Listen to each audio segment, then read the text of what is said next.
ಮುಂಗಾರು ಮಳೆ ಬರುತ್ತೆ, ಅದಾದ್ಮೇಲೆ ಹಿಂಗಾರು ಮಳೆ ಬರುತ್ತೆ. ಇದೆಲ್ಲ ಸ್ವಭಾವಕ್ಕೆ ತಕ್ಕಂತೆ ಅನುಗುಣವಾಗಿ ಬರ್ತಾ ಇದೆಯೇ ಹೊರತು ಇದಕ್ಕೆ ಒಬ್ಬ ನಿಯಾಮಕ ಅಂತ ಅನ್ನೋದನ್ನ ಯಾಕೆ ನೀವು ಕಲ್ಪನೆ ಮಾಡ್ತೀರಿ? ಅವನ ಆಜ್ಞೆಯಂತೆ ಮಳೆ ಬರ್ತಿದೆ, ಅವನ ಆಜ್ಞೆಯಂತೆ ಸೂರ್ಯ ಸುಡ್ತಾ ಇದ್ದಾನೆ, ಸಿಕ್ಕಾಪಟ್ಟೆ ಬಿಸಿಲು ಹೆಚ್ಚಾಗಿದೆ, ಅವನ ಆಜ್ಞೆಯಂತೆ ಚಳಿ ಹೆಚ್ಚಾಗಿದೆ, ನದಿಗಳು ಬತ್ತೋಗಿದೆ ಇತ್ಯಾದಿ ಕಾರಣಗಳೆಲ್ಲ ಕೇವಲ ಪರಮಾತ್ಮನಿಂದ ಅಂತ ಹೇಳುವಂಥ ಅವಶ್ಯಕತೆ ಏನಿದೆ? ಇದೆಲ್ಲ ನ್ಯಾಚುರಲ್, ಸ್ವಾಭಾವಿಕವಾಗಿ ಆಗ್ತಾ ಇದೆ, ಆಗುವಂಥ ಕ್ರಿಯೆ, ಇದು ಪ್ರಕ್ರಿಯೆ.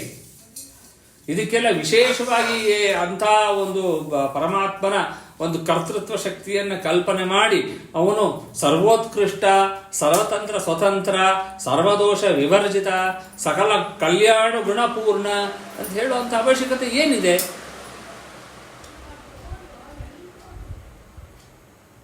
ಹೌದೇನಪ್ಪ? ಸರಿ, ನೀನು ಸ್ವಾಭಾವಿಕವಾಗಿ ಇಂದಿ ಅಂದ್ರೆ ಸ್ವಭಾವ ಅಂತಂದಿ. ಸ್ವಭಾವ ಅಂತಂದ್ರೆ ಏನು? ಅದು ಭಾವ ಪದಾರ್ಥನ ಅಭಾವ ಪದಾರ್ಥನ? ಸ್ವಭಾವ ಅಂತ ಅನ್ನೋದು ಅದರಲ್ಲಿ ಹೆಸರೇ ಬಂದ್ಬಿಟ್ಟಿದೆ, ಸ್ವಭಾವ. ಈ ಸ್ವಭಾವ ಅಂತ ಅನ್ನೋದು ಅಭಾವ ಪದಾರ್ಥ ಆದರೆ ಆ ಅಭಾವ ಪದಾರ್ಥಕ್ಕೆ ಈ ರೀತಿಯಾದಂಥ ಒಂದು ಕ್ರಿಯೆಗಳನ್ನು ನಡೆಸತಕ್ಕಂಥ ಶಕ್ತಿ ಇರಲ್ಲ, ಅದೇ ಅಭಾವ ಪದಾರ್ಥ. ಈಗ ಇಲ್ಲದೇ ಇರೋ ಪದಾರ್ಥ ಹೇಗೆ ಅಂತಂದ್ರೆ ಅಭಾವ ಪದಾರ್ಥ. ಉದಾಹರಣೆಗೆ ನಾವು ಮೊಲದ ಕೊಂಬನ್ನು ಇಟ್ಕೊಳ್ಳೋಣ. ನ್ಯಾಯಾಮೃತದಲ್ಲಿ ಇದನ್ನೆಲ್ಲ ಉದಾಹರಣೆಗಳು ಕೊಡ್ತಾರೆ. ಅಲ್ಲಿ ಶಶಶೃಂಗ, ಆ ಶಶಶೃಂಗ ಅಂತಂದ್ರೆ ಅದು ಅಸತ್ ಪದಾರ್ಥ, ಅಭಾವ, ಸದಾಭಾವ ಪದಾರ್ಥ. ಅದು ಯಾವುದು? ಮೊಲದ ಕೊಂಬು. ಆ ಮೊಲದ ಕೊಂಬಿಂದ ಗೆರೆ ಹಾಕಕ್ಕೆ ಸಾಧ್ಯವಾ? ಅದಕ್ಕೆ ಅಲ್ಲಿ ಒಂದು ಉತ್ತರ ಅವ್ರೇನಂತಂದ್ರೆ ಮೊಲ ನಿಜ, ಕೊಂಬು ನಿಜ. ಆದ್ರೆ ಮೊಲಕ್ಕೆ ಕೊಂಬಿಲ್ಲದೆ ಇರೋದು ಬೇರೆ ವಿಚಾರ. ಮೊಲ ಇದೆಯೋ ಇಲ್ವೋ? ಇದೆ. ಕೊಂಬು ಅದು ಇದೆ, ಹಸುಗಳಿಗೆ ಕೊಂಬಿದೆ, ಇಲ್ಲಿ ಮೊಲನೂ ಇದೆ. ಹೀಗಾಗಿ ನಾವು ಶಶಶೃಂಗ ಅಂತ ಅನ್ನೋದನ್ನು ಕೂಡಿಸ್ತೀವಿ ಅಂತೆಲ್ಲ ಹೋಗ್ತಾರೆ, ಅದೆಲ್ಲ ಆಗದೆ ಇರುವಂತಹದ್ದು ಅಂತ ಅದನ್ನು ಸಾಧಿಸ್ತಾರೆ, ಅದು ಬೇರೆ. ಇನ್ನು ಇಲ್ಲಿ ಏನಂತಂದ್ರೆ ಅಭಾವಕ್ಕೆ ಯಾವ ಒಂದು ಅಭಾವ ಪದಾರ್ಥ ಅಂತ ಹೇಳ್ತೀವಿ, ಆ ಅಭಾವಕ್ಕೆ ಇನ್ನೊಂದನ್ನ ನಿಯಮನ ಮಾಡತಕ್ಕಂತಹ ಶಕ್ತಿ ಆ ಅಭಾವ ಪದಾರ್ಥಕ್ಕಿಲ್ಲ. ಹೀಗಾಗಿ ಅದು ಭಾವ ಪದಾರ್ಥವೇ ಆಗಬೇಕು. ಭಾವ ಪದಾರ್ಥ ಅಂತ ನೀನು ಹೇಳಿದ ಮೇಲೆ ಅದು ಆ ಭಾವ ಪದಾರ್ಥ ಸ್ವತಂತ್ರ ಪದಾರ್ಥನ ಅಸ್ವತಂತ್ರ ಪದಾರ್ಥನ ಅಂತ ಇನ್ನೊಂದು ಪ್ರಶ್ನೆ. ಅದನ್ನ ಮತ್ತಿನ್ನೊಂದು ವಿಕಲ್ಪ ಮಾಡಿದ್ರು ವಾದಿರಾಜರು, ಸ್ವತಂತ್ರ ಅಸ್ವತಂತ್ರ ಅಂತ. ಇಲ್ಲ, ನಾನು ಅಸ್ವತಂತ್ರ ಅಂತ ಹೇಳ್ತೀನಿ ಅಂತಂದ್ರೆ, ಅಸ್ವತಂತ್ರ ಅಂತ ನೀ ಹೇಳೋದಾದ ಪಕ್ಷದಲ್ಲಿ ಅಸ್ವತಂತ್ರವಾಗಿರತಕ್ಕಂಥ ಒಂದು ಪದಾರ್ಥ ಇನ್ನೊಂದು ಪದಾರ್ಥವನ್ನ ನಿಯಮನ ಮಾಡೋದಕ್ಕೆ ಸಾಧ್ಯವಿಲ್ಲ. ತಾನೇ ಅಸ್ವತಂತ್ರ, ಅದು ಇನ್ನೊಬ್ಬರನ್ನ ಹೇಗೆ ಕಮಾಂಡ್ ಮಾಡಕ್ ಸಾಧ್ಯ? ಹೀಗಾಗಿ ಆ ಅಸ್ವತಂತ್ರ ಪದಾರ್ಥ ಭಾವ ಪದಾರ್ಥವಾದರೂ ಕೂಡ ಅದು ಈ ಒಂದು ರೀತಿಯಾದಂತಹ ಕ್ರಿಯೆಗಳನ್ನ, ಮಳೆ, ಚಳಿ, ಗಾಳಿ, ಬಿಸಿಲು ಇತ್ಯಾದಿ ಕ್ರಿಯೆಗಳನ್ನ ಯಾರ ನಿಯಂತ್ರಣವೂ ಇಲ್ಲದೇನೆ ನಡೆಸಲಿಕ್ಕೆ ಅಸ್ವತಂತ್ರ ಪದಾರ್ಥವಾದಂತಹ ಭಾವ ಪದಾರ್ಥಕ್ಕೆ ಸಾಧ್ಯವಿಲ್ಲ. ಹಾಗಾದ್ರೆ ಏನಂತ ಹೇಳಬೇಕು? ಸ್ವತಂತ್ರ ಪದಾರ್ಥ ಅಂತ ಹೇಳಬೇಕು. ಯಾವುದು ಸ್ವತಂತ್ರ ಪದಾರ್ಥವಾಗಿದೆಯೋ ಅದು ಇನ್ನೊಂದನ್ನ ನಿಯಮನ ಮಾಡೋದಕ್ಕೆ ಸಾಧ್ಯವಾಗತ್ತೆಯೇ ಹೊರತು, ನಿಯಾಮಕವಾಗತ್ತೆಯೇ ಹೊರತು ಉಳಿದಂತೆ ಅಸ್ವತಂತ್ರ ಪದಾರ್ಥ ಸಾಧ್ಯ ಇಲ್ಲ. ಆದ್ದರಿಂದ ಈ ಭಾವ ಪದಾರ್ಥ ಅನ್ನೋದು ಸ್ವತಂತ್ರ ಪದಾರ್ಥ ಅಂತ ಅನ್ನೋದನ್ನ ನೀವು ಒಪ್ಕೋಬೇಕಾಗುತ್ತೆ ಅಂತ ಅನ್ನೋದನ್ನ ವಾದಿರಾಜರು ತಮ್ಮ ಯುಕ್ತಿ ಬಲಿಕೆ. ಹೌದು, ಸ್ವತಂತ್ರ ಪದಾರ್ಥ ಅಂತ ನಾನು ಒಪ್ತೀನಿ ಅಂದ್ರೆ ಹೌದಪ್ಪ, ಆ ಸ್ವತಂತ್ರವಾದಂತಹ ಭಾವ ಪದಾರ್ಥನೇ ನಾವು ಪರಮಾತ್ಮ ಅಂತ ಕರಿತೀವಿ. ಅಂದ್ರೆ ಪರಮಾತ್ಮ ಅಂತಂದ್ರೆ ಅವರು ಸ್ವತಂತ್ರವಾಗಿರತಕ್ಕಂಥ ಭಾವ ಪದಾರ್ಥ, ಸ್ವತಂತ್ರವಾಗಿರತಕ್ಕಂಥ ತತ್ವ ಅಂತ ಹೇಳ್ತಾ ಅದನ್ನ ಅಲ್ಲಿ ಸಮರ್ಥನೆ ಮಾಡಿಕೊಡ್ತಾ ಹೋಗ್ತಾರೆ.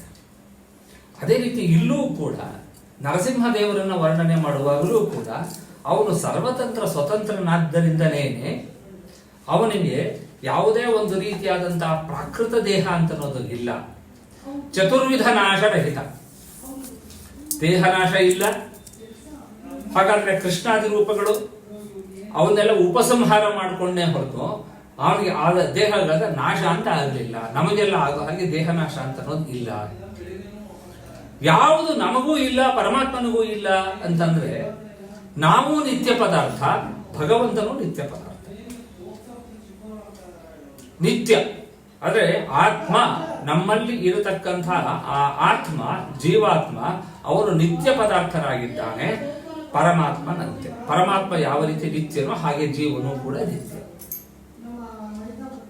ಅವರಿಬ್ಬರ ಮಧ್ಯೆ ಹಾಗಾದ್ರೆ ಹೋಲಿಕೆ ಏನು ಅಂತಂದ್ರೆ ಏನೂ ಇಲ್ಲ, ಹೋಲಿಕೆ ಕೊಡಕ್ ಸಾಧ್ಯವೇ ಇಲ್ಲ. ಏನಂದ್ರೆ ಜೀವ ಅಂತ ಅನ್ನೋದು ಕೇವಲ ಒಂದು ಚಿತ್ ಪದಾರ್ಥ, ಚೇತನನಾಗಿದ್ದಾನೆ ಅಂತ ಅಷ್ಟೇ ಅದಕ್ಕೆ ಅರ್ಥ. ತದಧೀನತ್ವೇ ಸತಿ ತತ್ ಸದೃಶತ್ವಂ ಪ್ರತಿಬಿಂಬತ್ವಂ ಅಂತ. ನಾವು ಜೀವರಿಗೆ ಪ್ರತಿಬಿಂಬರಾಗಿದ್ದೀವಿ. ಪ್ರತಿಬಿಂಬ ಅಂತಂದ್ರೆ ಏನು? ತದಧೀನತ್ವೇ ಸತಿ ತತ್ ಸದೃಶತ್ವಂ. ಬಿಂಬ ಯಾವಾಗಲೂ ಸ್ವತಂತ್ರವಾಗಿರುವಂತಹದ್ದು, ಪ್ರತಿಬಿಂಬ ಅಸ್ವತಂತ್ರ. ಆ ಬಿಂಬಕ್ಕೆ ಅಧೀನ. ಬಿಂಬ ಕೈ ಎತ್ತಿದ್ರೆ ಪ್ರತಿಬಿಂಬನು ಕೈ ಎತ್ತದ. ಬಿಂಬ ತಾನೊಂಚೂರು ಹಣೆ ಕೂದಲು ಸರಿ ಮಾಡ್ಕೊಂಡ್ರೆ ಪ್ರತಿಬಿಂಬ ತಾನು ಸರಿ ಮಾಡ್ಕೊಳ್ಳುತ್ತೆ. ಹಾಗಾದ್ರೆ ಬಿಂಬದಲ್ಲಿರತಕ್ಕಂತಹ ಗುಣಗಳೇನಿದೆ, ಆ ಗುಣಗಳೆಲ್ಲವೂ ಕೂಡ ಪ್ರತಿಬಿಂಬದಲ್ಲಿ ಇದೆಯಾ? ಇಲ್ಲ. ಏಕೆ? ಅಲ್ಲಿ ನಾವು ಹೇಳಲಿಕ್ಕೆ ಹೊರಟಿರೋದು, ಬಿಂಬ ಯಾವ ರೀತಿ ಚೇತನ ಪದಾರ್ಥವಾಗಿದೆಯೋ ಅದೇ ರೀತಿ ಪ್ರತಿಬಿಂಬವೂ ಕೂಡ, ಭಗವಂತನ ಪ್ರತಿಬಿಂಬವಾದ ಜೀವರೂ ಕೂಡ ಚಿತ್ ಅನ್ನೋ ಒಂದು ಗುಣದಿಂದ ಕೂಡಿದವರಾಗಿದ್ದಾರೆ, ಚೇತನರಾಗಿದ್ದಾರೆ ಅಂತ ಅನ್ನೋದಕ್ಕಷ್ಟೇ ಹೊರತು ಭಗವಂತನಲ್ಲಿ ಕಲ್ಯಾಣ ಗುಣಗಳಿದೆ. ಭಗವಂತನಲ್ಲಿ ಕಲ್ಯಾಣ ಗುಣಗಳು, ಸಕಲ ಕಲ್ಯಾಣ ಗುಣಗಳು ಇರೋದ್ರಿಂದ ಈ ಪ್ರತಿಬಿಂಬನಾದಂತಹ ಜೀವನದಲ್ಲೂ ಸಕಲ ಕಲ್ಯಾಣ ಗುಣಗಳು ಇದೆ ಅಂತ ಹೇಳಲಿಕ್ಕೆ ಬರೋದಿಲ್ಲ, ಸಾಧ್ಯವಿಲ್ಲ. ಬಿಂಬ ಸರ್ವದೋಷ ದೂರ ಅಂತ ಆದ್ರಿಂದ ಅದರ ಪ್ರತಿಬಿಂಬವೂ ಕೂಡ ಸರ್ವದೋಷ ದೂರನೇ ಆಗಿರಬೇಕು ಅಂತ ಅನ್ನೋದು ಇಲ್ಲ. ಏಕೆಂದ್ರೆ ಅಲ್ಲಿ ಮಧ್ಯದಲ್ಲಿ ಉಪಾಧಿ ಇತ್ಯಾದಿಗಳನ್ನೆಲ್ಲ ಬೇರೆ ಬೇಕಾದಷ್ಟು ಮಧ್ಯದಲ್ಲಿ ವಿಚಾರಗಳು ಬರುತ್ತೆ. ಒಟ್ಟಿನಲ್ಲಿ ಜೀವ ಏನಾಗಿದ್ದಾನೆ ಅಂತಂದ್ರೆ ಪರಮಾತ್ಮನಿಗೆ ಅಧೀನನಾಗಿದ್ದಾನೆ. ಪರಮಾತ್ಮ ಸರ್ವತಂತ್ರ ಸ್ವತಂತ್ರನಾಗಿದ್ದಾನೆ ಅಂತ ಅನ್ನೋದು ಮುಖ್ಯವಾದಂತಹ ವಿಷಯ. ಅವನಿಗೆ ಪ್ರಾಕೃತ ದೇಹಾದಿಗಳೇ ಇಲ್ಲ. ಅವನು ಚತುರ್ವಿಧ ನಾಶರಹಿತ. ದೇಹನಾಶ, ಅಜ್ಞಾನ, ಅಪೂರ್ಣತ, ದುಃಖ, ಇದು ಯಾವುದು ಅವನಿಗಿಲ್ಲ. ಈಗ ನಮಗೂ ಕೂಡ ಏನಪ್ಪಾ ಅಂತಂದ್ರೆ, ನಮಗೆ ನಮ್ಮ ಆತ್ಮಕ್ಕೆ ನಾಶ ಅಂತ ಅನ್ನೋದು ಇಲ್ಲ. ಇದನ್ನೆಲ್ಲ ಭಗವದ್ಗೀತೆಯಲ್ಲಿ ಅನೇಕಾನೇಕ ಪ್ರಮೇಯಗಳಲ್ಲಿ, ಶ್ಲೋಕಗಳಲ್ಲಿ ಬೇಕಾದಷ್ಟು ಹೇಳ್ತಾರೆ. ಅವಿನಾಶಿತು ತದ್ವಿಧಿ. ಅವಿನಾಶಿ ಈ ಆತ್ಮ, ಜೀವಾತ್ಮ ಏನಿದ್ದಾನೆ ಇವನು ಅವಿನಾಶಿ ಅಂತ ತಿಳ್ಕೊ ನೀನು. ನೈನಂ ಚಿಂದಂತಿ ಶಸ್ತ್ರಾಣಿ ನೈನಂ ದಹತಿ ಪಾವಕಃ ರಚೈನಂ ಕ್ಲೇದಯಂತ್ಯಾಪೋ ನಶೋಷಯತಿ ಮಾರುತಃ. ಈ ಆತ್ಮನ್ನ ಒಣಗಿಸ್ಲಿಕ್ಕಾಗಲ್ಲ, ಒದ್ದೆ ಮಾಡ್ಲಿಕ್ಕಾಗಲ್ಲ, ಅಥವಾ ಕತ್ತರಿಸ್ಲಿಕ್ಕಾಗಲ್ಲ, ಸುಡಲಿಕ್ಕಾಗಲ್ಲ. ಹೀಗಾಗಿ ಆತ್ಮ ಅಂತ ಅನ್ನೋದು ಪದಾರ್ಥ ಅದು ನಿತ್ಯ ಪದಾರ್ಥನಾಗಿದ್ದಾನೆ. ನಿತ್ಯ ಪದಾರ್ಥಕ್ಕೆ ಮತ್ತೆ ಅದಕ್ಕೊಂದು ಪರಿಷ್ಕಾರ ಏನ್ ಹೇಳ್ತಾರೆ ಅಂತಂದ್ರೆ, ಪ್ರಾಗಭಾವ ಅಪ್ರತಿಯೋಗಿತ್ವೇ ಸತಿ ಪ್ರಧ್ವಂಸಾಭಾವ ಅಪ್ರತಿಯೋಗಿತ್ವಂ ಅಂತ. ಅಭಾವಕ್ಕೆ ಯಾವಾಗಲೂ ಪ್ರತಿಯೋಗಿ ಇರಬೇಕು ಅಂತ ಅನ್ನೋದು ಒಂದು ನಿಯಮ ಇದೆ. ನಿತ್ಯವಾಗಿರತಕ್ಕಂತಹ ಪದಾರ್ಥ ಪ್ರಾಗಭಾವಕ್ಕೆ ಅಪ್ರತಿಯೋಗಿಯಾಗಿರುತ್ತೆ ಮತ್ತು ಪ್ರಧ್ವಂಸಾಭಾವಕ್ಕೂ ಅಪ್ರತಿಯೋಗಿಯಾಗಿರುತ್ತೆ. ಅಲ್ಲ, ಇಷ್ಟೆಲ್ಲ ಈ ರೀತಿ ಎರಡೆರಡು ಪ್ರಾಗಭಾವ ಪ್ರಧ್ವಂಸಭಾವ ಸೇರಿಸ್ಕೊಳ್ಳೋದಕ್ಕೆ ಬದಲಾಗಿ ಸದಾಭಾವ ಪ್ರತಿಯೋಗಿತ್ವಂ ನಿತ್ಯತ್ವಂ ಅಂತ ಹೇಳ್ಬಿಡ್ರಿ ಸಾಕು. ಹಂಗೆ ಹೇಳಕ್ ಆಗಲ್ಲ. ಯಾಕೆ ಅಂತಂದ್ರೆ ಸದಾಭಾವಕ್ಕೆ ಅಪ್ರತಿಯೋಗಿ ಆಗಿರುವಂತಹದ್ದು ಅನಿತ್ಯ ಪದಾರ್ಥೇ ಅತಿ ವ್ಯಾಪ್ತಿ. ಅನಿತ್ಯ ಪದಾರ್ಥದಲ್ಲೂ ಆ ಲಕ್ಷಣ ಬಂದ್ಬಿಡುತ್ತೆ. ಹೀಗಾಗಿ ಅದನ್ನ ನಾವು ಹೇಳಲಿಕ್ಕೆ ಆಗಲ್ಲ. ಪ್ರಾಗಭಾವ ಅಂತಂದ್ರೆ, ಈಗ ಪ್ರಾಗಭಾವ ಅಂತಂದ್ರೆ ಹಿಂದೆ ಅಭಾವ ಇತ್ತು, ಅದು ಮುಂದೆ ಅದರದ್ದು ಅಭಾವ ಹೋಯಿತು ಅಂತ ಹೇಳಬೇಕು. ಅದಕ್ಕೆ ಅಪ್ರತಿಯೋಗಿ ಆಗಿರಬೇಕು. ಈಗ ಘಟ ಅಂತ ನಾವು ಉದಾಹರಣೆ ತಗೊಂಡಾಗ, ಆ ಘಟ ಅಂತ ಒಂದು ಪದಾರ್ಥ ಅದೇನಾಗಿದ್ದು ಪ್ರಾಗಭಾವ, ಹಿಂದೆ ಇರಲಿಲ್ಲ, ಘಟ ಈಗ ಸೃಷ್ಟಿಯಾಯಿತು. ಅಂದ್ರೆ ಆ ಪ್ರಾಗಭಾವಕ್ಕೆ ಅದು ಘಟ ಇಲ್ಲದೆ ಇದ್ದಾಗ ಪ್ರತಿಯೋಗಿ ಆಯಿತು, ಘಟ ಇದ್ದಾಗ ಅಪ್ರತಿಯೋಗಿ ಆಯಿತು. ಘಟ ಸೃಷ್ಟಿಯಾದ ತಕ್ಷಣನೇ ಅದು ಅಭಾವಕ್ಕೆ ಅಪ್ರತಿಯೋಗಿ ಆಯ್ತೆ ಹೊರತು ಪ್ರತಿಯೋಗಿ ಆಗಲಿಲ್ಲ. ಹೀಗಾಗಿ ಅಲ್ಲಿ ಒಂದು ಲಕ್ಷಣ ಸಮನ್ವಯ ಆಯಿತು. ಇನ್ನೊಂದು ಪ್ರಧ್ವಂಸಾಭಾವ, ಘಟವನ್ನು ಧ್ವಂಸ ಮಾಡಿದ ತಕ್ಷಣ ಅದರ ಅಭಾವ ಸೃಷ್ಟಿಯಾಯಿತು. ಆದರೆ ನಿತ್ಯ ಪದಾರ್ಥದಲ್ಲಿ ಈ ಲಕ್ಷಣ ನಮಗೆ ಬರಬಾರದು. ಹೀಗಾಗಿ ಎರಡನ್ನೂ ಸೇರಿಸಿಕೊಂಡಾಗ ಏನಾಗುತ್ತೆ, ಪ್ರಾಗಭಾವ ಅಪ್ರತಿಯೋಗಿತ್ವೇ ಸತಿ ಪ್ರಧ್ವಂಸಾಭಾವ ಅಪ್ರತಿಯೋಗಿತ್ವಂ ನಿತ್ಯತ್ವಸ್ಯ ಲಕ್ಷಣಂ. ಇದು ನಿತ್ಯದ ಲಕ್ಷಣ, ನಿತ್ಯ ಪದಾರ್ಥದ ಲಕ್ಷಣ. ಇದನ್ನೆಲ್ಲನೂ ನಮಗೆ ತುಂಬಾ ಬೇರೆ ಬೇರೆ ಕ್ರಮದಲ್ಲೆಲ್ಲ ಮುಂದೆ ಹೇಳ್ಕೊಡ್ತಾ ಹೋಗ್ತಾರೆ, ಅದು ಸರಿ. ಆದರೆ ಇಲ್ಲಿ ಪರಮಾತ್ಮ ನಿತ್ಯ ಪದಾರ್ಥ, ಅವನು ಪ್ರಾಗಭಾವ ಅದಕ್ಕೂ ಕೂಡ ಅಪ್ರತಿಯೋಗಿ ಆಗಿದ್ದಾನೆ, ಪ್ರಧ್ವಂಸಾಭಾವಕ್ಕೂ ಅಪ್ರತಿಯೋಗಿ ಇದ್ದಾರೆ. ಹೌದು, ಈ ಲಕ್ಷಣ ಕಾಲದಲ್ಲಿ ಬಂತಲ್ಲ ಅಂತಂದ್ರೆ ಬರಲಿ, ಇಷ್ಟಾಪತ್ತಿ. ಕಾಲದಲ್ಲೆಲ್ಲ ಬರಬಾರದು ಅಂತ ನಮ್ಮ ಉದ್ದೇಶ ಅಲ್ವೇ ಅಲ್ವಲ್ಲ.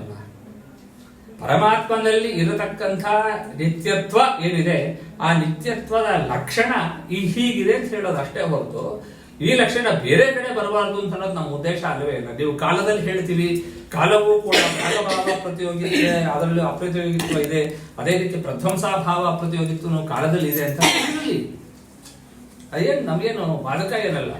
ಪರಮಾತ್ಮನ ನಿತ್ಯತ್ವಕ್ಕೆ ಅದೇನು ನಮಗೆ ಬಾಧಕ ಏನಾಗಿಲ್ಲ. ಪರಮಾತ್ಮ ಹಾಗೆ ನಿತ್ಯ ಪದಾರ್ಥ, ಚತುರ್ವಿಧ ನಾಶರಹಿತ. ಅಂತಹ ಚತುರ್ವಿಧ ನಾಶರಹಿತನಾಗಿರತಕ್ಕಂತಹ ಪರಮಾತ್ಮ ವಿರುದ್ಧ ಧರ್ಮ ಗುಣಗಳನ್ನು ಉಳ್ಳವನು. ವಿರುದ್ಧ ಧರ್ಮ ಗುಣಗಳು ಅಂತಂದ್ರೆ ಏನು? ಈ ನರಸಿಂಹ ರೂಪ ತಗೊಂಡಾಗ ತಲೆಯೆಲ್ಲ ಸಿಂಹದ ರೂಪ, ಕೆಳಗಿರತಕ್ಕಂಥ ಶರೀರ ಎಲ್ಲ ಮನುಷ್ಯನ ರೂಪ. ಹೀಗಾಗಿ ಎರಡೆರಡು ರೂಪಗಳನ್ನು ಧರಿಸಿರತಕ್ಕಂತಹ ರೂಪ ನರಸಿಂಹ ರೂಪ. ಈ ನರಸಿಂಹ ರೂಪ ಅತ್ಯಂತ ವಿಲಕ್ಷಣವಾದದ್ದು, ಯಾರು ಕಂಡು ಕೇಳಿಲ್ಲದೆ ಇರುವಂತಹ ರೂಪ ಇದು. ಈ ರೂಪವನ್ನು ನೀನು ಧಾರಣೆ ಮಾಡ್ತಾ ಇದೆಯಲ್ಲ, ವಿರುದ್ಧ ಧರ್ಮ ಅಂತ ಅನ್ನೋದು ಇದೆ. ಸರ್ವಾಂತರ್ಯಾಮಿತಂ ತಥಾ, ನೀನು ಸರ್ವಾಂತರ್ಯಾಮಿ ಅಂತ ತೋರಿಸ್ಕೊಳ್ಳೋದಕ್ಕೋಸ್ಕರ ಕಂಬದಿಂದ ಹೊರಗೆ ಬಂದು ಎಲ್ಲ ಕಡೆ ಸರ್ವತ್ರ ವ್ಯಾಪ್ತ ಅಂತ ಅನ್ನೋದನ್ನ ಹೇಳಿಸ್ಕೊಳ್ಳೋದಕ್ಕೋಸ್ಕರ, ಅದನ್ನ ಸಾಧಿಸ್ಲಿಕ್ಕೋಸ್ಕರವೋ ಏನೋ ಎಂಬಂತೆ ನೀನು ಕಂಬದಿಂದ ಹೊರಗೆ ಬಂದು ಪ್ರತ್ಯಕ್ಷನಾದಿ ಪ್ರಹ್ಲಾದನನ್ನ ರಕ್ಷಣೆ ಮಾಡಿದಿ, ಅನೇಕ ಸಜ್ಜನರನ್ನ ರಕ್ಷಣೆ ಮಾಡಿದಿ, ಅಂತೆ ಜ್ಞಾನಿಗಳ ಮಾತನ್ನೆಲ್ಲವನ್ನು ಕೂಡ ಸತ್ಯವನ್ನಾಗಿ ಮಾಡಿದಿ ಪ್ರಭೋ ಅಂತ ನರಸಿಂಹದೇವರನ್ನ ಅಲ್ಲಿ ಸ್ತೋತ್ರ ಮಾಡ್ತಾ ಹೋಗ್ತಾರೆ. ವಿದಾರಿತ ರಿಪೂದರ ಪ್ರಕಟಿತಾಂತ್ರ ಮಾಲಾಧರಂ ತದಾತ್ಮ ಮುಜಾವಹ ಪ್ರಿಯತರೋಗ್ರ ಲೀಲಾಕರಂ ಉದಾರ ರವಪೂರಿತಾಂಬುಜ ಭವಾಂಡ ಭಾಂಡಾಂತರಂ ಸದಾ ನರಹರಿಂ ಶ್ರೇಯೇ ನಖರ ನವ್ಯ ವಜ್ರಾಂಕುರಂ. ನಖರ ನವ್ಯ ವಜ್ರಾಂಕುರಂ, ವಜ್ರಕ್ಕೆ ಸಮಾನವಾಗಿರತಕ್ಕಂಥ ನಿನ್ನ ನಖಗಳು, ಅದನ್ನು ನಾನು ಆಶ್ರಯ ಮಾಡ್ತೀನಿ. ಯಾಕೆ? ಆ ನಖಗಳು ಕೂಡ ಸಂಪೂರ್ಣ ಗುಣಗಳಿಂದ ಉಳ್ಳತನ, ಅನಂತ.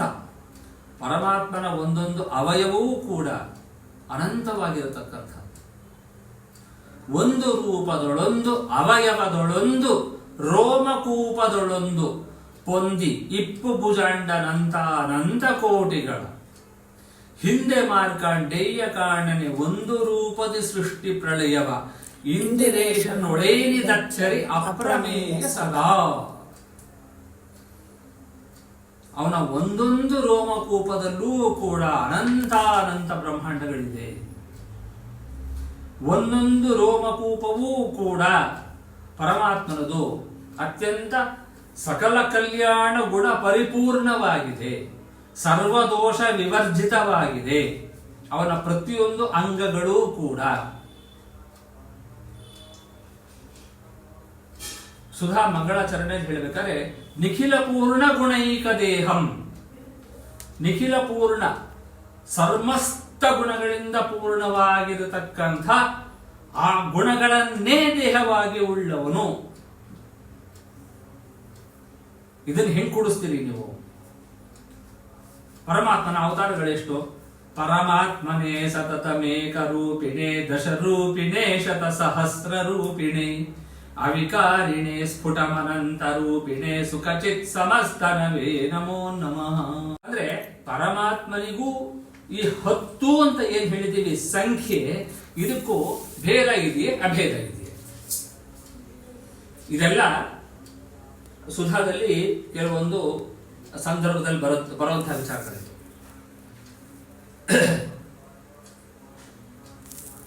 ಏನಂತ ಹೇಳಬೇಕು? ಪರಮಾತ್ಮನಿಗೆ 10 ಅವತಾರ ಇದೆ ಅಂತಂದ್ರೆ ಪರಮಾತ್ಮನ ಅವತಾರಗಳಿಗೆ ನೀವು ಭೇದ ಹೇಳಿದಾಗ ಆಯ್ತೋ ಇಲ್ವೋ? ಇದನ್ನು ನೀವು ಹೇಗೆ ಕೂಡಿಸ್ತೀರಿ? ಅದಕ್ಕೆ ಏನಾಯ್ತು ಹೇಳುವಾಗ ಸವಿಶೇಷ ಭೇದವನ್ನು ನಾವು ಒಪ್ಕೊಳ್ತೀವಿ. ಭಗವಂತನಲ್ಲಿ ನಾವು ಸವಿಶೇಷ ಭೇದವನ್ನು ಒಪ್ಪುತ್ತೀವಿ. ಇದೇನಿದು ಸವಿಶೇಷ ಭೇದ ಅಂತಂದ್ರೆ? ವಿಶೇಷ ಅಂತ ಅನ್ನೋದು ಒಂದು ಬಲದಿಂದ ಇದು ಪ್ರಮಾಣ ಪದ್ಧತಿಯಲ್ಲೆಲ್ಲ ಬಂದೇ ಬರುತ್ತಿದ್ದು. ಸವಿಶೇಷ ವಿಶೇಷವನ್ನು ನಾವು ಒಪ್ತೀವಿ. ವಿಶೇಷ ಮಾತ್ರ ಬಲ ಅಂತ ಹೇಳುವಾಗ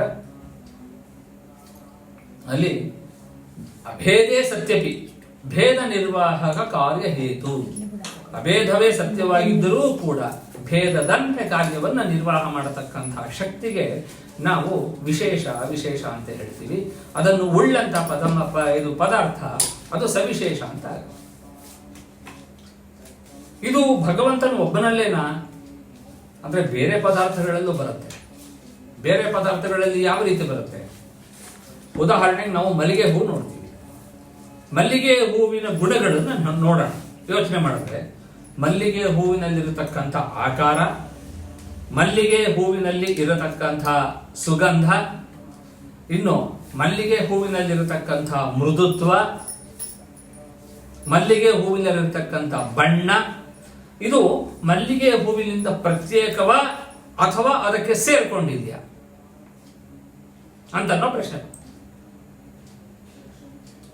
ಇದನ್ನ ನಾವು ಸೇರ್ಕೊಂಡಿಲ್ಲ ಅಂತ ನಾವು ಹೇಳಲಿಕ್ಕೆ ಹೋದ್ರೆ, ಮಲ್ಲಿಗೆ ಹೂವಿನಲ್ಲಿ ಇದ್ಯಾವುದೋ ಸೇರಿಕೊಂಡಿಲ್ಲ ಈ ಗುಣಗಳು ಅಂತ ನಾವು ಹೇಳಲಿಕ್ಕೆ ಹೋದ್ರೆ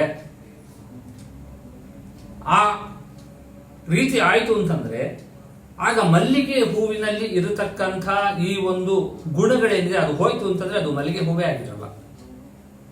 ಇಲ್ಲ, ಮಲ್ಲಿಗೆ ಹೂವಿನಿಂದ ನೋಡಿ ಗುಣ, ಅದರದ್ದು ಸುವಾಸನೆ ಏನಿದೆ ಅದನ್ನ ನಾವು ತೆಗೆದು ಪಕ್ಕಕ್ಕೆ ಇಟ್ಬಿಡ್ತೀವಿ ಅಂತಂದ್ರೆ ಅದನ್ನ ಮಲ್ಲಿಗೆ ಹೂವು ಅಂತ ಯಾರನ್ನು ಕರೀತಾರೆ? ಅದನ್ನ ಮಲ್ಲಿಗೆ ಹೂವು ಅಂತಾನೆ ಕರೆಯಲ್ಲ. ನೋಡಿ, ಇದು ಮಲ್ಲಿಗೆ ಹೂವಿನ ಮೃದುತ್ವ ಮಲ್ಲಿಗೆ ಹೂವಿಗೆ ಇರಬೇಕೇ ಹೊರತು ಅದರ ಮೃದುತ್ವ ಬೇರೆ ಹೂವಿಗೆ ಹೋಗ್ಬಾರ್ದು. ಅದನ್ನ ನಾವು ಪ್ರತ್ಯೇಕ ಮಾಡ್ಲಿಕ್ಕೆ ಬರಲ್ಲ. ಆದರೆ ಇದನ್ನೆಲ್ಲ ನಿಮಗೆ ಪ್ರತ್ಯೇಕವಾಗಿ ಕಾಣಿಸ್ತಾ ಇದೆಯೋ ಇಲ್ವೋ? ಹೂವು ಅಲ್ಲಿಟ್ಟಿದ್ರು ವಾಸನೆ ಇಲ್ಲಿ ಬರ್ತಾ ಇದೆ. ಅದನ್ನ ದೇವ್ರ ಪೂಜೆಗೆ ಅಂತ ಕೈ ತಗೊಂಡಾಗ ಅದರ ಮೃದುತ್ವ ನಮ್ಮ ಅನುಭವಕ್ಕೆ ಬರ್ತಾ ಇದೆ, ನಮ್ಮ ತ್ವಗೇಂದ್ರಿಯಕ್ಕೆ ಅನುಭವಕ್ಕೆ ಬರ್ತಾ ಇದೆ. ಹೀಗಿರುವಾಗ ಅದರಲ್ಲಿ ಮಲ್ಲಿಗೆ ಹೂವಿನಲ್ಲಿ ಇರತಕ್ಕಂತಹ ಗುಣಗಳು ನಮಗೆ ಪ್ರತ್ಯೇಕವಾಗಿ ಕಾಣಿಸ್ತಾ ಇದೆಯೋ ಇಲ್ವೋ? ಕಾಣಿಸ್ತಾ ಇದೆ. ಆದರೆ ಪ್ರತ್ಯೇಕ ಮಾಡಕ್ ಬರುತ್ತೋ? ಬರಲ್ಲ. ಆದ್ರಿಂದ ಕಾರಣ ಏನು? ವಿಶೇಷ ಬಲ. ಅಲ್ಲಿಯೂ ಕೂಡ ನಾವು ವಿಶೇಷ ಅಂತ ಅನ್ನೋದನ್ನ ಅಂಗೀಕಾರ ಮಾಡ್ತೀವಿ. ಇದು ಎಲ್ಲ ಪದಾರ್ಥಗಳಲ್ಲೂ ಇದೆ, ಜೀವನಲ್ಲೂ ಇದೆ ವಿಶೇಷ ಅಂತ ಅನ್ನೋದು. ಜೀವನದಲ್ಲಿರತಕ್ಕಂಥ ಅವನ ಸ್ವಭಾವ ಸ್ವರೂಪ ದೇಹದ ಒಳಗೆ ತಾನು ಸೇರಿಕೊಂಡಿರತಕ್ಕಂಥ ಅಥವಾ ಸ್ವರೂಪ ಗುಣವೇ ಆಗಿರತಕ್ಕಂಥ ಭಕ್ತಿಯಾದಿ ಆನಂದಾದಿಗಳು ಸಾತ್ವಿಕ ಜೀವನ ಆಗಿದ್ದಾರೆ. ಅದನ್ನು ಬ್ರಾಕೆಟ್ ಅಲ್ಲಿ ಹಾಕಿಕೊಂಡು ಅಂಡರ್ಲೈನ್ ಮಾಡಿಕೊಂಡು, ಸಾತ್ವಿಕ ಜೀವನ ಆಗಿದ್ದರೆ ಅವನ ಸ್ವರೂಪದಲ್ಲಿ ಅಡಗಿರತಕ್ಕಂಥ ಆನಂದ ಭಕ್ತಿಯಾದಿಗಳೇನಿದೆ ಅದನ್ನ ಆ ಜೀವನಿಂದ ನಾವು ಪ್ರತ್ಯೇಕ ಮಾಡ್ಲಿಕ್ಕೆ ಬರುತ್ತಾ? ಬರೋದಿಲ್ಲ. ಆದರೆ ಪ್ರತ್ಯೇಕವಾಗಿ ತೋರ್ತಾ ಇದೆಯಲ್ಲ ವಿಶೇಷ ಬಲ. ಇದನ್ನ ಎಲ್ಲರೂ ಒಪ್ಕೊಳ್ಳೇಬೇಕು ಅಂತ ಅನ್ನೋದನ್ನ ಶ್ರೀಮದಾಚಾರ್ಯರು ಸಮರ್ಥನೆ ಮಾಡ್ತಾರೆ. ಆ ರೀತಿ ಭಗವಂತನ ಗುಣಗಳಿಗೂ ಭಗವಂತನಿಗೂ ಅಭೇದವೇ ಇದೆ. ಇದನ್ನ ನಾವು ಯಾವ ರೀತಿ ಕೂಡಿಸ್ತೀವಿ? ಭೇದಾಭೇದಗಳಿಂದ, ಆ ವ್ಯವಹಾರದಿಂದ ನಾವು ಇದನ್ನ ಕೂಡಿಸ್ತೀವಿ. ಗುಣಿಗಳೊಳಗಿಪ್ಪ ಬಲುಗುಣವಂತ ಗುಣಬದ್ಧನಾಗದಿಹ ಶ್ರೀಲಕ್ಷ್ಮೀಕಾಂತ. ವಾದಿರಾಜರು ಇದನ್ನು ಹೇಳ್ತಾರೆ. ಗುಣಿಗಳೊಳಗಿಪ್ಪ ಬಲುಗುಣವಂತ. ಈಗ ಪರಮಾತ್ಮನಿಗೆ ಕಾರುಣ್ಯಾದಿ ಗುಣಗಳಿದೆ ಅಂತಂದ್ರೆ ಆ ಕಾರುಣ್ಯ ಗುಣದಲ್ಲೂ ಕೂಡ ತಾನಿದ್ದು ಆ ಕಾರುಣ್ಯ ಗುಣಕ್ಕೂ ನಿಯಾಮಕನಾಗಿರ್ತಾನೆ ಭಗವಂತ.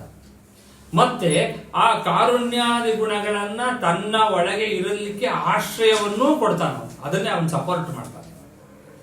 ಅದನ್ನ ಬಿಟ್ಟು ಆ ಗುಣಗಳು ಅವನಲ್ಲಿ ಅನಂತ ಗುಣಗಳು ಭಗವಂತನಲ್ಲಿ ಇದೆ ಅಂತನ್ನೋ ಕಾರಣದಿಂದ ಅವನು ಭಗವಂತ ಅಲ್ಲ, ಅವನು ಭಗವಂತನಾದ್ದರಿಂದ ಅನಂತ ಗುಣಗಳು ಅವನಲ್ಲಿ ಇದೆ ಅಂತ ಅನ್ನೋದು ಮುಖ್ಯವಾದಂತಹ ಅಂಶ. ಇದನ್ನ ಬೇರೆ ಬೇರೆ ರೀತಿಯಲ್ಲಿ ಕಾಶಿಯಾಚಾರ್ಯರು ತಮ್ಮ ವಾಯುಪರತ್ವ ಸಮರ್ಥನದಲ್ಲಿ ಮತ್ತೆ ವೇದೋಜ್ಜೀವನದಲ್ಲೂ ಈ ವಿಚಾರ ಬರುತ್ತೆ. ಪರಮಾತ್ಮನಿಗೆ ನಾವು ಯಾವ ರೀತಿ ಹೇಳ್ತೀವಿ ಅಂತಂದ್ರೆ ಕೇವಲ ಅವನು ಗುಣಗಳನ್ನು ಹೊಂದಿದ್ದಾನೆ ಅಂತ ಅನ್ನೋದಕ್ಕಲ್ಲ, ಆ ಗುಣಗಳ ಏನಾಗುತ್ತೆ ನಮಗದು ಜ್ಞಾಪಿಸಿಕೊಡುತ್ತೆ ಅಂತ.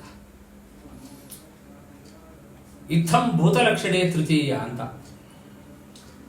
ಕೆಲವೊಂದು ಪದಾರ್ಥಗಳು ನಮಗೆ ಜ್ಞಾಪಿಸಿಕೊಡುತ್ತೆ. ಹಾಗೆ ಈ ಗುಣಗಳು ನಮಗೆ ಭಗವಂತನನ್ನ ಜ್ಞಾಪಿಸಿಕೊಡುತ್ತೆ ಹೊರತು ಸಾಧಿಸಿಕೊಡೋದಿಲ್ಲ ಅಂತ ಅನ್ನೋದು ಬಹಳ ಮುಖ್ಯವಾದಂತಹ ಅಂಶ. ಇದು ತೃತೀಯ ವಿಭಕ್ತಿಯಲ್ಲಿ ಏನು ಬರುತ್ತೆ, ಆ ತೃತೀಯ ವಿಭಕ್ತಿಗೆ ಇರತಕ್ಕಂಥ ಒಂದು ಅನೇಕ ಅರ್ಥಗಳಲ್ಲಿ ಇದು ಒಂದು. ಕರಣೆ ತೃತೀಯ ಅಂತ ಅನ್ನೋದು ಒಂದು, ಇನ್ನು ಇತ್ತಂ ಭೂತಲಕ್ಷಣೆ ತೃತೀಯ ಅಂತ ಒಂದು, ಈ ರೀತಿಯಾಗಿ ಅನೇಕ ಅರ್ಥಗಳನ್ನು ಹೇಳ್ತೀವಿ. ಅದರೊಳಗೆ ಇತ್ತಂ ಭೂತಲಕ್ಷಣೆ ತೃತೀಯ ಅಂತಂದ್ರೆ ಏನಪ್ಪಾ, ಇದು ಪರಮಾತ್ಮನನ್ನು ನಮಗೆ ಅದು ತೋರಿಸಿಕೊಡುತ್ತೆ ಹೊರತು ಸಾಧಿಸಿಕೊಡೋದಿಲ್ಲ. ಅವನು ಅನಂತ ಕಲ್ಯಾಣ ಗುಣಗಳಿಂದ ಕೂಡಿರುವುದರಿಂದ ಅವನು ಪರಮಾತ್ಮ ಅಂತ ಹೇಳಬಾರದು. ಅವನು ಪರಮಾತ್ಮನಾದ್ದರಿಂದ ಅನಂತ ಕಲ್ಯಾಣ ಗುಣಗಳು ಅವನನ್ನು ಆಶ್ರಯಿಸಿಕೊಂಡಿವೆ. ಅವನೇನಾದ್ರೂ ಉಪೇಕ್ಷೆ ಮಾಡಿದ್ರೆ ಈ ಗುಣಗಳು ಬಿದ್ದು ಹೋಗುತ್ತೆ. ಈ ಗುಣಗಳು ಇರಲಿ ಭಗವಂತ ಭಗವಂತನೇ ಅಂತ ಅನ್ನೋದು ಒಂದು ಇರಬೇಕು. ಗುಣಗಳು ಕೂಡ ಸ್ವತಂತ್ರವಲ್ಲ, ಪರಮಾತ್ಮನನ್ನೇ ಆಶ್ರಯಿಸಿಕೊಂಡಿದೆ. ಇದನ್ನೆಲ್ಲವನ್ನೂ ಕೂಡ ನಮಗೆ ತೋರಿಸಿಕೊಡೋದಕ್ಕೋಸ್ಕರವೋ ಏನೋ ಅನ್ನೋ ಹಾಗೆ ಇದನ್ನ ನಮಗೆ ಈ ವಿರುದ್ಧ ಧರ್ಮ ಅಂತನೋ ಇತ್ಯಾದಿಗಳ ವಿಚಾರಗಳನ್ನ ತಗೊಂಡು ವಾದಿರಾಜರು ತಮ್ಮ ತೀರ್ಥ ಪ್ರಬಂಧದಲ್ಲಿ ನರಸಿಂಹದೇವರನ್ನ ನಮಗೆ ವರ್ಣನೆ ಮಾಡಿ ಕೊಡ್ತಾ ಇದ್ದಾರೆ. ನಖರನವ್ಯ ವಜ್ರಾಂಕುರಂ, ಅವನ ಬೆರಳಿನ ತುದಿಯಲ್ಲಿ ಇರತಕ್ಕಂಥ ಗುಣಗಳನ್ನ ರಮಾದೇವಿ ಎಣಿಸ್ತಾ ಇದ್ದಾಳೆ, ಇನ್ನೂ ಅದನ್ನ ಪೂರ್ತಿ ಆಗಿಲ್ಲ ಅಂತ ವೇದಗಳು ಹೇಳ್ತಾ ಇದೆ. ಅಂಥ ಉತ್ತಮವಾದಂಥ ಉಗುರುಗಳನ್ನು ಹೊಂದಿರತಕ್ಕಂಥ ಭಗವಂತ ಅವನು ನಮ್ಮನ್ನು ರಕ್ಷಣೆ ಮಾಡಲಿ, ಅವನ ಉಗುರುಗಳು ನಮ್ಮನ್ನ ರಕ್ಷಣೆ ಮಾಡಲಿ ಅಂತ ಪ್ರಾರ್ಥನೆ ಮಾಡ್ತಾ ಇದ್ದಾರೆ ಇಲ್ಲಿ ವಾದಿರಾಜ ತೀರ್ಥರು. ಇನ್ನು ಮುಂದೆ ಹೋಗ್ತಾ ಉದ್ಯನ್ಮಧ್ವಮದಾಯುಧೇನ ಪರಿತ ಸಂಸಾರ ಸಂಗೇವನೇ ಮಾದ್ಯನ್ಮಾಯಿ ಮತಂಗಮರ್ಧನ ವಿಧವು ಸೋಯಂ ಸಹಾಯ ಸ್ಥಿತಿ ಹರ್ಯಕ್ಷಸ್ಯ ಸದೃಕ್ಷತಾಂ ವಹತಿ ಯಸ್ತಸ್ಯ ದ್ವಿತೀಯೋಪ್ಯಹಂ ಸಾಜಾತ್ಯೇನ ಸದಾ ಮಾನವತುಲಾಂ ಪಾಯಾನ್ ನೃಸಿಂಹ ಪ್ರಭು. ಪಾಯಾನ್ ನೃಸಿಂಹ ಪ್ರಭು, ನಮ್ಮನ್ನು ರಕ್ಷಣೆ ಮಾಡು. ಉದ್ಯನ್ ಮಧ್ವ ಮತಾಯುಧೇನ ಪರಿತಃ ಸಂಸಾರ ಸಂಗೇವನೆ. ಈ ಸಂಸಾರ ಅಂತ ಅನ್ನೋದು ಒಂದು ಕಾಡಿದ್ದಂಗೆ. ಈ ಕಾಡಲ್ಲಿ ನಾವು ಹೇಗೆ ಹೋಗ್ಬೇಕು? ನಾವು ಉದ್ಯನ್ಮಧ್ವ ಮತಾಯುಧೇನ ಅಂದರೆ ಇನ್ನು ಈ ಹೊಳಿತಾ ಇರೋಂಥದ್ದು ಫಳಫಳ ಅಂತ ಹೊಳಿತಿರತಕ್ಕಂಥ ಮಧ್ವಮಥ ಅಂತ ಅನ್ನೋ ಒಂದು ಆಯುಧವನ್ನ ಹಿಡ್ಕೊಂಡು ಪರಿತಃ ಎಲ್ಲಾ ಕಡೆ ಸಂಚಾರ ಮಾಡುವಾಗ ಮಾದ್ಯನ್ಮಾಯಿ ಮತಂಗಮರ್ಧನ ವಿಧೌ, ಈ ಮಾಯಾವಾದಿಗಳು ಅಂತ ಯಾರಿದ್ದಾರೆ, ಈ ಆನೆಗಳು ಮದವೇರಿರತಕ್ಕಂಥ ಮಾಯಾವಾದಿಗಳೆಂಬ ಈ ಆನೆಗಳನ್ನ ಮರ್ದಿಸುವ, ನಾನು ಹೊಡೆದಾಕುವಂತಹ ಒಂದು ಕೆಲಸದಲ್ಲಿ ನಾನು ನಿಮಗೆಲ್ಲರಿಗೂ ಸಹಾಯ ಮಾಡ್ತೀನಿ ಅಂತ ತೋರಿಸೋ ರೀತಿಯಲ್ಲಿ ನಮಗೆ ಇವತ್ತು ಯಾರಿದ್ದಾರೆ ಇಲ್ಲಿ ನರಸಿಂಹ ಅಂತ ಅನ್ನೋ ಒಂದು ಭಗವಂತನ ರೂಪ ನಮ್ಮನ್ನು ರಕ್ಷಣೆ ಮಾಡ್ತಾ ಇದೆ. ಕಾಡಿನಲ್ಲಿ ನಾವು ಸಂಚಾರ ಮಾಡ್ತಾ ಇರುವಾಗ ಈ ಮಾತಂಗ ಅಂತ ಏನಿದೆ, ಯಾರು ಮಾಯಾವಾದಿಗಳು ಅಂತ ಅನ್ನೋ ಮಾತಂಗ ಏನಿದೆ, ಉನ್ಮತ್ತ ಮಾತಂಗ ಏನಿದೆ, ಅಂದ್ರೆ ಮೊದಲೇರಿರುವಂತಹ ಮಾತಂಗ, ಆ ಆನೆಯನ್ನ ಸಂಹಾರ ಮಾಡ್ತೀನಿ ನಾನು ಅಂತ ಅನ್ನೋದಕ್ಕೋಸ್ಕರವಾಗಿಯೋ ಏನೋ ಎಂಬಂತೆ ಪರಮಾತ್ಮ ನರಸಿಂಹ ರೂಪವನ್ನು ತಾಳಿದ್ದಾನೆ, ಭಕ್ತರಿಗೆ ಸಹಾಯವನ್ನ ಮಾಡ್ತಾ ಹೋಗ್ತಾನೆ. ತನ್ನನ್ನ ತಾನು ಸಮರ್ಥಿಸಿಕೊಳ್ಳುವಂಥ, ನಮ್ಮ ಕಾಶಿಯಾಚಾರ್ಯ ಚರಿತ್ರೆನಲ್ಲಿ ಬಂದೇ ಬರುತ್ತೆ ಈ ವಿಚಾರ. ತ್ರಯಂಬಕ ಶಾಸ್ತ್ರಿ ಮತ್ತೆ ಇನ್ನೊಂದು ಸಂದರ್ಭದಲ್ಲಿ ರಾಜನ ಆಸ್ಥಾನದಲ್ಲಿ ಅವರು ವಾದ ವಿವಾದ ಮಾಡ್ತಾ ಇದ್ದಾಗ, ನೀವು ಇದನ್ನ ಪುಸ್ತಕ ಅದನ್ನು ತಂದು ತೋರಿಸಿ ಅಂತ ಹೇಳಿದಾಗ, ಆಗ ಯಾರೋ ಒಬ್ರು ಬೈರಾಗಿ ಬಂದು ಇಂಥ ಒಂದು ಕಡೆ ನಿಮ್ಮನೆ ಬೀರುನಲ್ಲೇ ನೋಡಿ ಈ ಪುಸ್ತಕ ಇದೆ ಅಂತ ಹೇಳಿದ್ರು. ಮಾರನೇ ದಿವಸ ಇವರು ಅದನ್ನು ತಗೊಂಡು ಹೋಗಿ ತೋರಿಸಿದ್ರು. ನಾರಾಯಣಂ ಸುರಗುರುಂ ಜಗದೇಕನಾಥಂ ಅಂತ ಅನ್ನೋದು ಮಹಾಭಾರತದ ಶ್ಲೋಕ ಏನಿತ್ತು, ಈ ಶ್ಲೋಕ ಮಹಾಭಾರತದ ಶ್ಲೋಕ ಅಂತ ಅನ್ನೋದನ್ನ ನನಗೆ ನೀವು ಪ್ರೂವ್ ಮಾಡಿ ಅಂತಂದ್ರು. ಪ್ರಿಂಟ್ ಆಗಿರುವಂಥ ಕಾಪಿ ಇದ್ರೆ ತೋರಿಸಿ. ಅಂದರೆ ಅವಾಗೆಲ್ಲ 200 ವರ್ಷಗಳಿಂದ ಅಷ್ಟೊಂದೆಲ್ಲ ಇರಲಿಲ್ಲ ಸೌಲಭ್ಯ. ಇದಾದ್ರೆ ಆಗಲೇ ಗೂಗಲಲ್ಲಿ ಮೊಬೈಲಲ್ಲಿ ಹಾಕಿ ತೋರಿಸ್ಬಿಡ್ಬೋದಾಗಿತ್ತು ನಾವು. ಈಗ ಅವ್ರು ಬಂದು ಅವ್ರಿಗೆ ಎಲ್ಲಿ ಹುಡುಕೋದು ಪುಸ್ತಕ? ಯಾರೋ ಹೇಳಿದ್ರು ನಿಮ್ಮನೆ ಬೀರುಲೇ ಇದೆ ಅಂತಂದಾಗ ಅವ್ರು ಬಂದು ಇಲ್ಲಿ ನೋಡಿದ್ರು, ಅದರಲ್ಲಿ ಇತ್ತು. ಆ ಪುಸ್ತಕನ ತಗೊಂಡೋಗಿ ಮಾರನೇ ದಿವಸ ಅವ್ರು ತೋರಿಸಿದ್ರು ಅಂತೆಲ್ಲ ನಮಗೆ ಬರುತ್ತೆ. ಅಂದ್ರೆ ಯಾರು ಭಗವಂತನನ್ನ ಅಂದ್ರೆ ಹರಿವಾಯುಗಳನ್ನ ಯಾರು ಅತ್ಯಂತ ಭಕ್ತಿಯಿಂದ ಪ್ರಾರ್ಥನೆ ಮಾಡ್ತಾರೆ, ಪೂಜೆ ಮಾಡ್ತಾರೆ, ಅತ್ಯಂತ ದೊಡ್ಡ ಭಕ್ತರಾಗಿರ್ತಾರೆ, ಅವರ ರಕ್ಷಣೆಯನ್ನ ಹರಿವಾಯುಗಳೇ ಮಾಡ್ತಾರೆ. ಇದಕ್ಕೆ ನಮ್ಮ ಕಾಶಿ ಆಚಾರ್ಯ ನಿದರ್ಶನ. ಅದೇ ರೀತಿ ಇಲ್ಲಿಯೂ ಕೂಡ ನರಸಿಂಹದೇವರು ನಮ್ಮನ್ನ ರಕ್ಷಣೆ ಮಾಡಲಿ ಅಂತ ಪ್ರಾರ್ಥನೆ ಮಾಡ್ತಾ ಸಾಜಾತ್ಯೇನ ಸದಾ ಮಾನವ ತುಲಾಂ ಪಾಯಾನ್ ನೃಸಿಂಹ ಪ್ರಭು. ಯಾರು ಈ ಹರಿಯಕ್ಷಸ್ಯ ಸಿಂಹದ ಆಕಾರನ ಯಾರು ಧರಿಸ್ಕೊಂಡಿದ್ದಾರೋ ಅಂತಹ ನಾವು ಶ್ರೀಮನ್ಮಧ್ವ ಮತಾನುಯಾಯಿ ಆಗಿರತಕ್ಕಂಥ ನಮ್ಮಂತಹವರ ಮನುಷ್ಯರು, ನಾವು ಸಾಧಾರಣ ಮನುಷ್ಯರು. ಅಂದ್ರೆ ನರಸಿಂಹ ನೀನು ಮುಖ ಸಿಂಹದ್ದು, ಬಾಕಿ ಎಲ್ಲನೂ ನರ. ಅರೆ ನನಗೂ ನಿನಗೂ ಒಂಚೂರು ಸಹಜಾತಿ ಇದೆ, ಕಂಪ್ಯಾರಿಸನ್ ಇದೆ. ಆ ಒಂದು ಭಾವನೆಯನ್ನು ಇಟ್ಕೊಂಡು ನೀನು ನಮ್ಮನ್ನು ಯಾವಾಗಲೂ ರಕ್ಷಣೆ ಮಾಡು. ದ್ವಿತೀಯೋಪಿ ಸಹಾಯನಕ್ಕಾಗಿ. ಇಲ್ಲಿ ದ್ವಿತೀಯೋಪಿ ಅಂತಂದ್ರೆ ಎರಡನೇವನಾಗಿರುವಂತಂದ್ರೆ ಏನಂತ? ಸಹಾಯಕ ಅಂತ. ಯಾಕೆ? ಹಿಂದೆಲ್ಲ ಬಂದಿದೆ ಬೇಕಾದಷ್ಟು ಕಡೆ. ಏಕಮೇವ ದ್ವಿತೀಯಂ ಬ್ರಹ್ಮ ಅಂತ ಅಂದ ತಕ್ಷಣ ಅದ್ವಿತೀಯ ಅಂತಂದ್ರೆ ಏನು ಅಂತಂದ್ರೆ ಬೇರೆಯವರೆಲ್ಲ ಏನ್ ಮಾಡಿದ್ರು? ದ್ವಿತೀಯ ವಸ್ತು ರಹಿತ ಅಂತ ಅರ್ಥ ಮಾಡಿಟ್ರು. ಎರಡನೇ ಪದಾರ್ಥವೇ ಇಲ್ಲ ಅಂತ ಅರ್ಥ ಮಾಡಿದ್ರು. ಅದಕ್ಕೆ ಏಕಂ ಏವ ಅದ್ವಿತೀಯಂ ಅಂತ ಅನ್ನೋದಕ್ಕೆ ಅರ್ಥವನ್ನು ಬಿಡಿಸ್ತಾ ಅದ್ವಿತೀಯಂ ಅಂದ್ರೆ ಅಸಹಾಯ, ಇನ್ನೊಬ್ಬರ ಸಹಾಯವನ್ನು ಅಪೇಕ್ಷೆ ಪಡೆದಿರತಕ್ಕಂತಹವನು. ನ್ಯಾಯಾಮೃತ ಮಂಗಳಾಚರಣೆ ಹೇಳ್ತಾರೆ, ನಿಖಿಲ ಗುಣ ನಿಕಾಯಂ ಸರ್ವ ನಿರ್ಧೂತ ಹೇಯಂ ಶುಭತಮ ಮತಿಮೇಯಂ ಶುದ್ಧ ಸೌಖ್ಯಾಪ್ತುಪಾಯಂ ಸಕಲ ನಿಗಮಗೇಯಂ ಸರ್ವಶಬ್ದಾಭಿಧೇಯಂ ನವಜಲಧರಕಾಯಂ ನೌಮಿ ಲಕ್ಷ್ಮೀ ಸಹಾಯಂ ಅಂತ ಬಂದ್ಬಿಡುತ್ತೆ. ಲಕ್ಷ್ಮೀ ಸಹಾಯ ಅಂತಂದ್ರಲ್ಲಿ ಏನಿದು?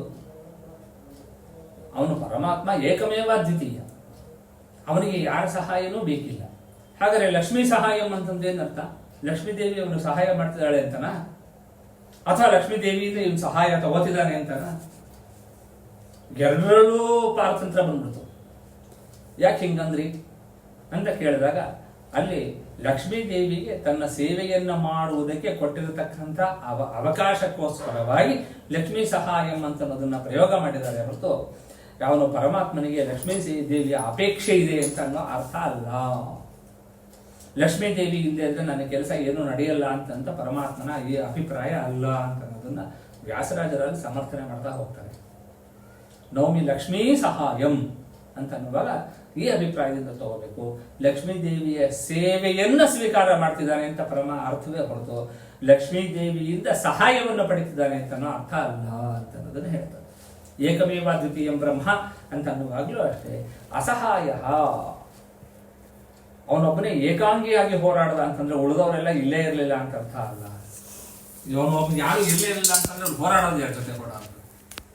ಆದ್ರಿಂದ ಏಕಮೇವ ದ್ವಿತೀಯ ಅಂತ ಅನ್ನೋದು ಅದ್ವೈತವನ್ನು ಹೇಳುತ್ತಿಲ್ಲ ಅಂತ ಅನ್ನೋದನ್ನ ಸ್ಪಷ್ಟವಾಗಿ ಸಾಧನೆ ಮಾಡ್ತಾ ಹೋಗ್ತಾರೆ ಮುಂದೆ. ನೀನು ದ್ವಿತೀಯೋಪಿ, ನನಗೆ ನೀನು ಸಹಾಯ ಮಾಡಬೇಕು, ಈ ಮಾಯಾವಾದಿಗಳನ್ನ ಗೆಲ್ಲೋದರಲ್ಲಿ ನೀನು ನನಗೆ ಸಹಾಯವನ್ನು ಮಾಡಬೇಕು ಅಂತ ಅಲ್ಲಿ ಪ್ರಾರ್ಥನೆ ಮಾಡ್ತಾ, ಯಾಕೆ ನಾನು ನೀನು ಒಂದು ಸ್ವಲ್ಪ ಸಹಜಾತಿಯ, ಯಾವ ರೀತಿಯಲ್ಲಿ ನಾನು ಮನುಷ್ಯ ನೀನು ಮನುಷ್ಯನಂತೆ ಇರುವಂಥವನು. ಆದ್ದರಿಂದ ನೀನು ನಮಗೆ ಅನುಗ್ರಹ ಮಾಡು, ನಮ್ಮನ್ನ ಕಾಪಾಡು. ಪಾಯಾತ್ ಅಂತಹ ನೃಸಿಂಹ ಪಾಯಾತ್, ಹೇ ನೃಸಿಂಹ ನಮ್ಮನ್ನ ನೀನು ರಕ್ಷಿಸು ಅಂತ ಪ್ರಾರ್ಥನೆ ಮಾಡ್ತಾ ಹೋಗ್ತಾರೆ. ಇಲ್ಲಿ ವಾದಿರಾಜ ತೀರ್ಥ ಶ್ರೀಪಾದಗಳವರು ಇಲ್ಲಿನ ಮುಂದೆ ಇಲ್ಲೆಲ್ಲ ಎಷ್ಟಿದೆ, ಇಲ್ಲಿ ಇದು ಈ ನವನಾರಸಿಂಹ ಅಂತ ಅನ್ನೋ ಸ್ಥಳ ಏನಿದೆ ಇದು ಮುಂಚೆ ಏನೋ ವೈಷ್ಣವರಿಗೆ ಸೇರಿತ್ತು. ಯಾಕಂದ್ರೆ ಅಲ್ಲಿ 9 ನರಸಿಂಹದೇವರು, ನವನಾರಸಿಂಹ ಅಂತ.